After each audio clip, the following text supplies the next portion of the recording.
ಸಭೆಯೊಳಗಡೆ ಯಾರೇ ಬರಲಿ, ಅವನ ಬಡವನಾಗ್ಲಿ ಐಶ್ವರ್ಯವಂತನಾಗ್ಲಿ, ಎಲ್ಲರಲ್ಲಿಯೂ ದೇವರು ವಾಸ ಮಾಡುತ್ತಾನೆ. ಎಲ್ಲರ ಮೇಲೆಯೂ ಇರುವವನು ಒಬ್ಬನೇ ಆಗಿದ್ದಾನೆ. ಎಲ್ಲರಿಗಿರುವಂತ ಒಂದೇ ಒಂದು ನಿರೀಕ್ಷೆ, ಯೇಸು ಸ್ವಾಮಿ ಅತಿ ಬೇಗನೆ ಬರುತ್ತಾನೆ. ನಮಗಿಲ್ಲಿರುವಂತ ಒಂದೇ ಒಂದು ಭರವಸೆ ಏನು? ಯೇಸು ಸ್ವಾಮಿ ಇರುವ ಸ್ಥಳದಲ್ಲಿ ನಾವು ಅಲ್ಲೇ ಕಾಣಲ್ಪಡುತ್ತೇವೆ ಎನ್ನುವುದೇ ನಮಗಿರುವಂತ ಭರವಸೆ.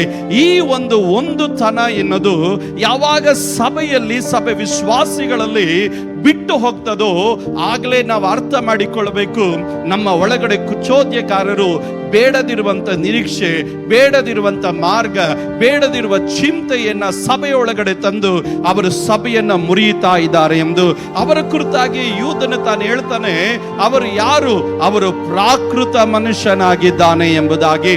ಪ್ರಾಕೃತ ಮನುಷ್ಯನ ಸ್ವಭಾವ ಏನು? ಅವನು ದೇವರ ಕಾರ್ಯವನ್ನ ಬೇಡ ಎನ್ನುವವನು.